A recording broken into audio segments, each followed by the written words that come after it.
WWE have their eye on signing several AEW talents, and a major surprise is expected in All Elite Wrestling. But first, night one of the WWE draft goes down on tonight's episode of Friday Night SmackDown, with there being many new reports pertaining to how the Raw and SmackDown rosters could shape up going forward. The first bit of news comes from WRKD Wrestling, who have taken to Twitter to reveal that there could be a major return on the cards, as they are reporting that former WWE champion Big E could be set to come back, and they would tweet, "One name rumored to return during the upcoming draft is former WWE champion Big E. Big E has been sidelined with a major neck injury since March 22.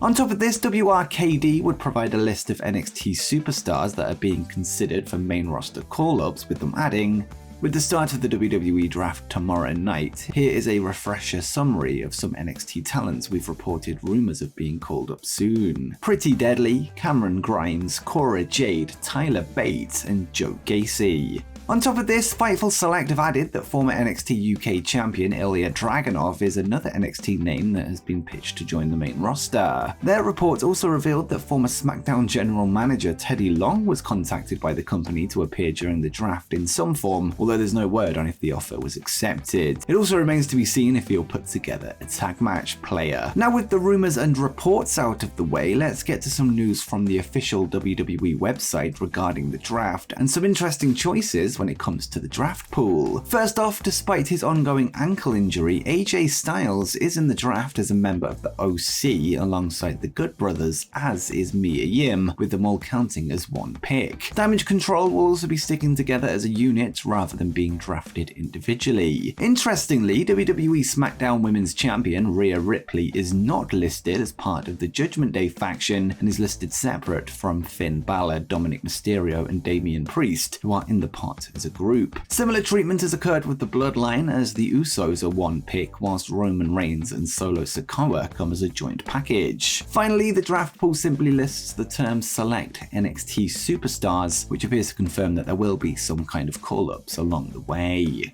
Next up, New Japan Pro Wrestling have announced that a one-night tournament will be held next month to crown the first ever New Japan Strong Women's Champion, with this being to represent the United States branch of the company. The bracket will contain 4 wrestlers, all of which are signed to different promotions. Former IWGP Women's Champion Mercedes Moné will represent New Japan in the tournament, with her being joined by AEW's Willow Nightingale, Stardom's Momo Kogo, as well as CMLL's Stephanie Vaca. For now, this is scheduled to be Mercedes' last date on her Bushiroad contract, with this once again blowing any predictions of an easy win for the CEO. The matches will go down on May 21st from the Walter Pyramid in Long Beach, California, at the NJPW Resurgence event. Earlier this week, NXT stars Rip Fowler and Jagger Reed, collectively known as the Grizzled Young Veterans and now Dyad of Schism, would take to Twitter to confirm that they have requested their release from the company, a request that was rejected, with them adding that they will become free agents once their contracts expire in October. Following the public statements, Dave Meltzer would take to Wrestling Observer Radio to reveal that the reason for their request was that the duo want to return to their home country of England, with them seemingly homesick from the United States. Whilst this may be true, Fightful Select have now reported that the former NXT UK Tag Team Champions do plan on continuing to work in the USA once they hit free agency. Whether this means that they will reside in America is an entirely different question, although we can expect to see GYV show up across the states come the fall under their indie names of James Drake and Zach Gibson.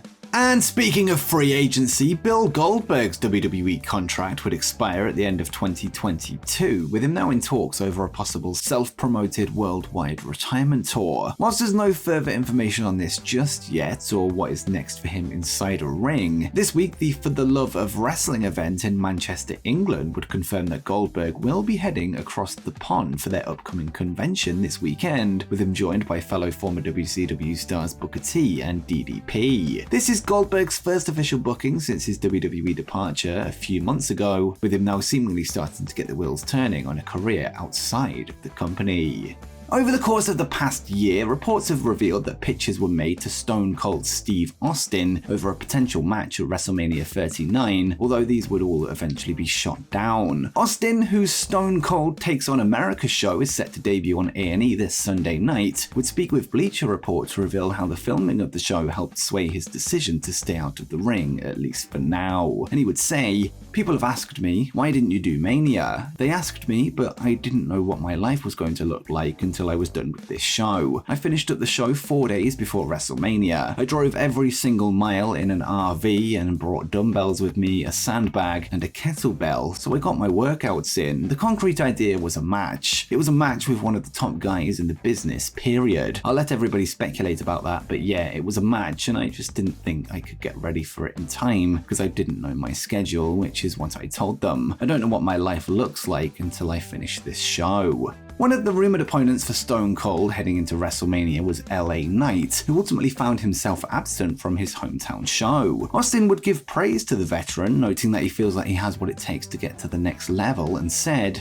"I got a text message from him a while back, and I'm so bad at returning calls. I did talk to him before that one text, and I told him, hey man, just make sure your cardio is supreme and go do you. That guy can talk a blue streak. He's a great worker. He's got a good look. He's got a great energy. I think he's doing great. He can ascend to a higher level, and I think he will."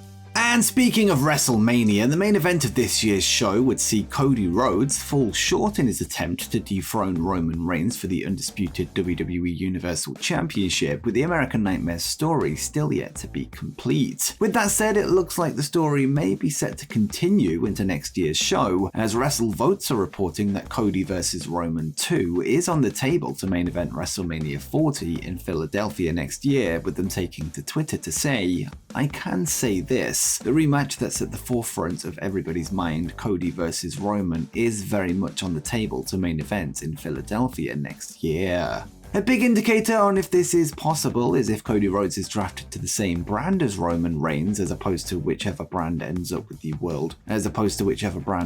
the new World Heavyweight Championship, with both men in the pot for tonight's episode of SmackDown.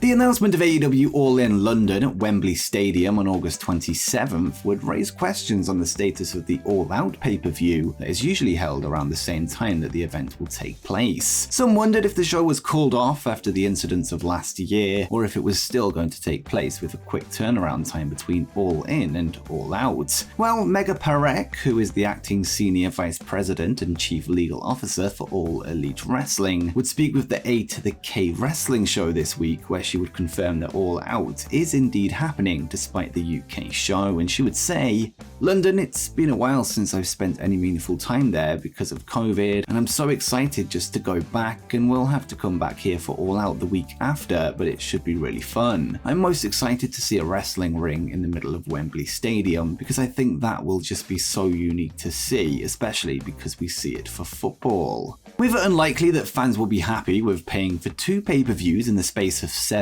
days, this has led to speculation that the Wembley show could be broadcast on Warner Discovery's Max streaming service, formerly known as HBO Max, although I couldn't find any credible reports to back this up. With that said, this week's Wrestling Observer newsletter reports that over 60,000 people have signed up for a pre-sale code for All In, with the tickets set to go on sale to those that registered on Tuesday morning UK time.